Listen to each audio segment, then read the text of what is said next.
সায়নী দৈনিক রিবেলে আপনাদের স্বাগত। সারাদিনের ফুটবলের সমস্ত আপডেট নিয়ে শুরু করছি আজকের পর্ব। শুরুতেই দেখে নেব শ্রী বালাজি নিবেদিত হেডলাইন ফুটবল এক নজরে। Introducing Sri Balaji's highly acclaimed home away from home concept, Panthanivas, situated in Bolpur amidst the land of Kabiguru Rabindranath Tagore, and with another one under construction in Duas. We are expanding our presence to Digha, Puri and Ratchak. We are pleased to present luxury apartments and bungalows at an introductory offer price. In Bolpur, prices start from 21 lakhs onwards, while in Duas, prices start from 15 lakhs onwards. Sri Balaji, build with trust.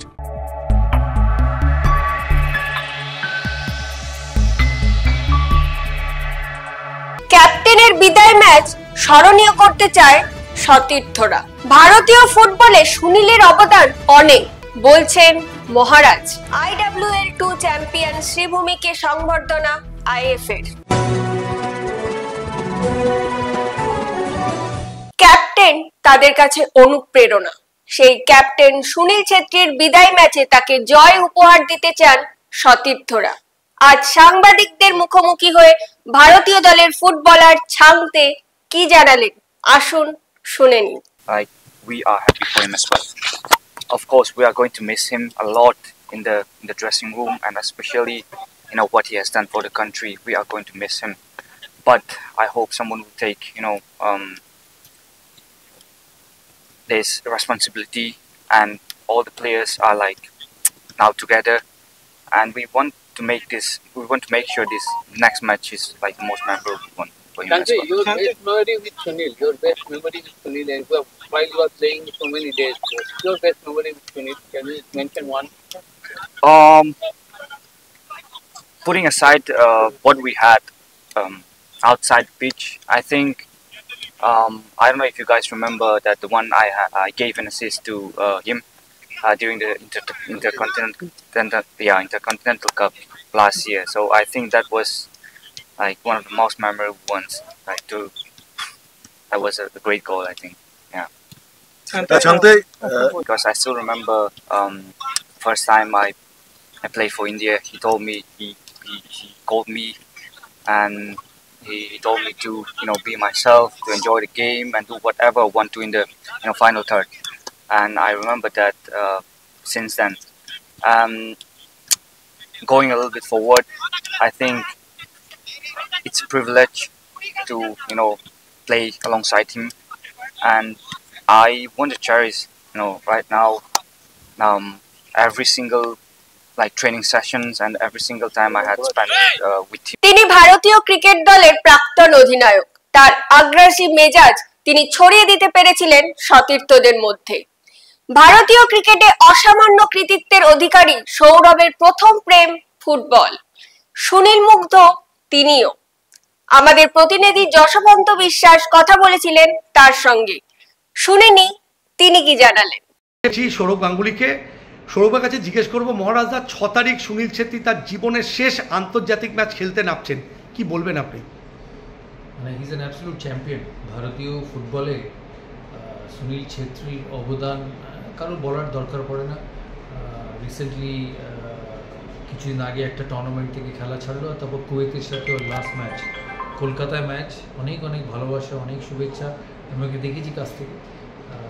আর যত বড় player তত ভালো মানুষ। ব্যাঙ্গালুরু এফসিতে বহুদিন খেলেছে, ওই টিমটি আমার বন্ধুর টিম। আর সুনীল ছেত্রীর নামে একদিনও কোনো নেগেটিভ কিছু শুনি। তাই খেলোয়াড় জীবনে তার এত সাফল্যের জন্য আমাদের সবার তরফ থেকে কংগ্র্যাচুলেশন। একটাই বলবো যে খেলা ছাড়ার পর জীবনও খুব সুন্দর। আশা করি ও খেলার সাথে যুক্ত থাকবে, কারণ সুনীল ছেত্রীর মতো প্লেয়াররা কোনোদিন ফুটবল থেকে তো সরে যেতে পারবে না। কিন্তু অনেক দিয়েছে ভারতকে, অনেক দিয়েছে ব্যাঙ্গালুরু এফসিকে, অনেক দিয়েছে বিভিন্ন টিমকে যারা হয়ে খেলেছে।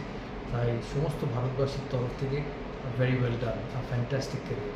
মনে আরেকটা লাস্ট প্রশ্ন, এবছর ওভারঅল কিন্তু বাংলার ফুটবলটা খুব ভালো গেল। মোহনবাগান লিগ শিল্ড পেয়েছে, ডুরান্ড এসছে, super cup, Mohammedan I league champion হয়ে ISL খেলছে।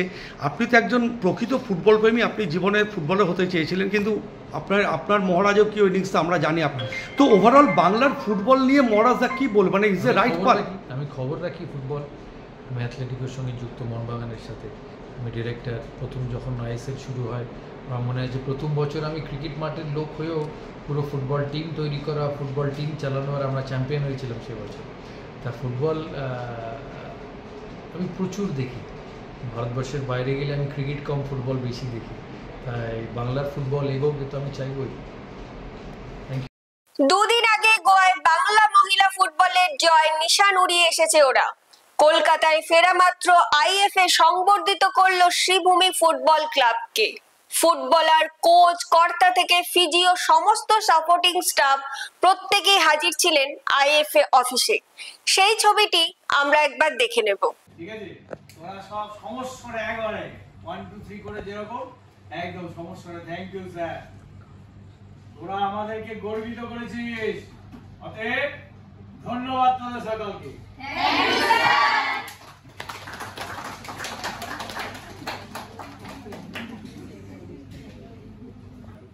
বেঙ্গল টিমেও অনেকজন ছিলে তোমরা, এবং যেটা আনন্দের হলো ন্যাশনাল টিমেও কিন্তু তোমাদের মধ্যে থেকে বেশ কয়েকজন সিলেকশন পেয়েছে, আমি অদ্ভুত জানি। তো এটা অত্যন্ত গর্বের যে মেয়েদের ট্রফি এই মুহূর্তে আমাদের কাছে শুধু একটা জুনিয়রদের রানার্স ছিল, এটা সুজাতা করছিল, আর আজকে আরেকটা ট্রফি আমরা পেলাম। ন্যাশনাল লেভেলে সবাই জানলো যে বেঙ্গল খেলতে পারে, বেঙ্গল কি খেলতে পারে। আমরা আই লিগে উঠলাম, এটা আমাদের কাছে একটা বিরাট পাওনা।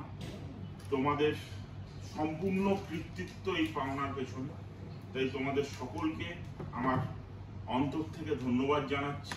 এবার দেখে নেব আজকের স্কোর কার্ড।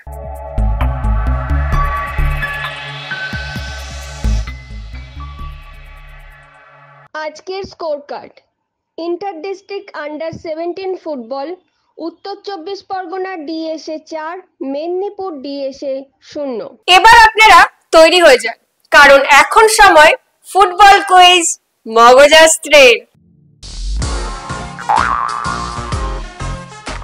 প্রথমেই আসি গতকালের প্রশ্নের সঠিক উত্তর নিয়ে। গতকালের প্রশ্নের সঠিক উত্তরটি হলো 1982 সালে এশিয়ান গেমসে ভারতীয় ফুটবলের অধিনায়ক ছিলেন ভাস্কর গাঙ্গুলি। এই প্রশ্নের সঠিক উত্তর দিয়েছেন ইউটিউবে পার্থপ্রতিম দে ও সত্যজিৎ ব্যানার্জি, ও ফেসবুক পেজে পঞ্চানন দত্ত, প্রবীর সাহা, সুমিত সরকার। আপনাদের সকলকে অসংখ্য ধন্যবাদ।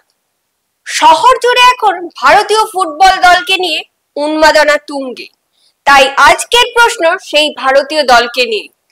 আজ আমাদের প্রশ্ন হলো, ভারতীয় ফুটবল দল একবারই আর্জেন্টিনার মুখোমুখি হয়েছিল, সেই ম্যাচের ফল কি হয়েছিল এবং সেটা কোন বছরে হয়েছিল? কি প্রশ্নটা একটু শক্ত হয়ে গেল না? ভাবুন না, ভাবলে নিশ্চয়ই উত্তর পেয়ে যাবেন। আর উত্তরটা পেলে অবশ্যই লিখে ফেলুন কমেন্টের মাধ্যমে। আর না পারলে আমরা তো আসছি আগামী পর্বে সঠিক উত্তর নিয়ে। আমাদের এই ভিডিওটি ভালো লাগলে অনেক অনেক শেয়ার করুন, আমাদের ফেসবুক পেজটিকে ফলো করে দিন। বাংলা ফুটবলের আরো খবর পেতে আমাদের ইউটিউব চ্যানেলটিকে সাবস্ক্রাইব করে বেল আইকনটি প্রেস করে দিন। আজ তাহলে এ পর্যন্তই, আগামীকাল নিয়ে আসবো ফুটবলের অনেক খবর। শুভরাত্রি।